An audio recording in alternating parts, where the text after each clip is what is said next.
quick one for you whilst I stir the shepherd's pie.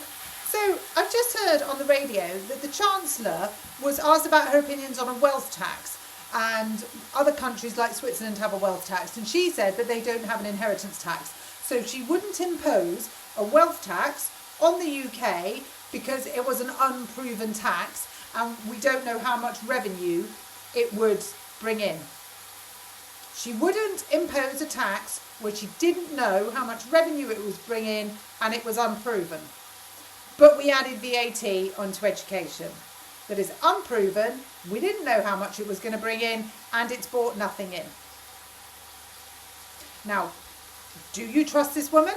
For all the people that turn around and say, oh, just pay your taxes, do you trust her?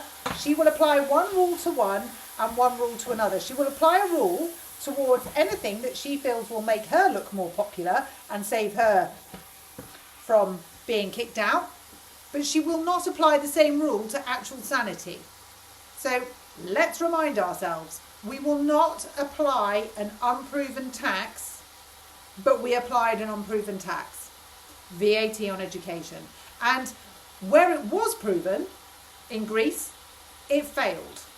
So other countries around the world are laughing at us now, like for many, many reasons, but certainly with education tax, they're laughing at us. One of our best exports, our British education, decimated, and they're laughing at us. And they're laughing that we are the kind of country that would tax education.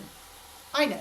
They're laughing at for loads of reasons. I mean, like literally, you can't see a picture of Keir Starmer in other countries not laugh, but they are two massive reasons. Yet here we are talking about not adding a tax because it's unproven, whilst we've added a tax that is unproven.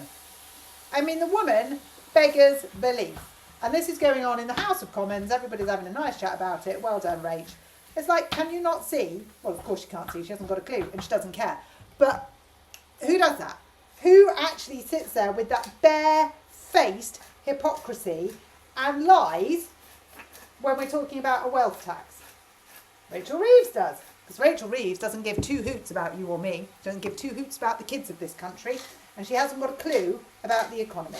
So I thought I'd share that with you because that rather incensed me. But it's like all of these things that I hear on the radio and I pick them out. And Wes Streeting actually sounded relatively credible this morning until he realised that what he's saying has very different reality and very different bearing to what he's actually doing. But he did actually sound quite credible. But they all just spout the same old claptrap. And we're supposed to be... And they think that we don't follow this stuff. They think that we're not listening to... I mean, who is it that said the latest tagline is... What was it? The Tories aren't credible. We've had that one 1,000 times. But there's another tagline that they've just started. And Keir Starmer said it yesterday.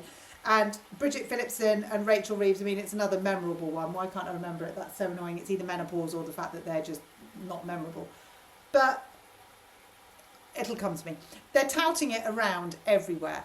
And it's like they think we don't listen to the other interviews. It was like Bridget the other day when she said to one journalist, I don't think your listeners want to know what my historic thoughts were. And then, I don't think your viewers want to know what my historic thoughts were. And it's like you've just changed the word listener and viewer.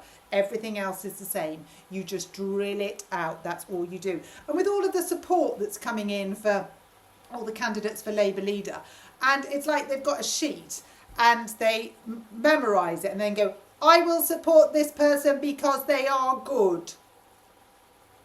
It's exactly the same from person to person to person to person. Yet we're supposed to be that stupid that we don't know that somebody has written that and given it to the whole Labour Party and said, right, you pick yours for Thornbury, you pick yours for Phillipson. Just go out there and say what it is you need to say. It's the same, but no one will notice because they're all a bit dim. Turns out we're not so dim. Turns out we do remember, and it turns out that you have lost the plot. That's quite a good sum up, wasn't it?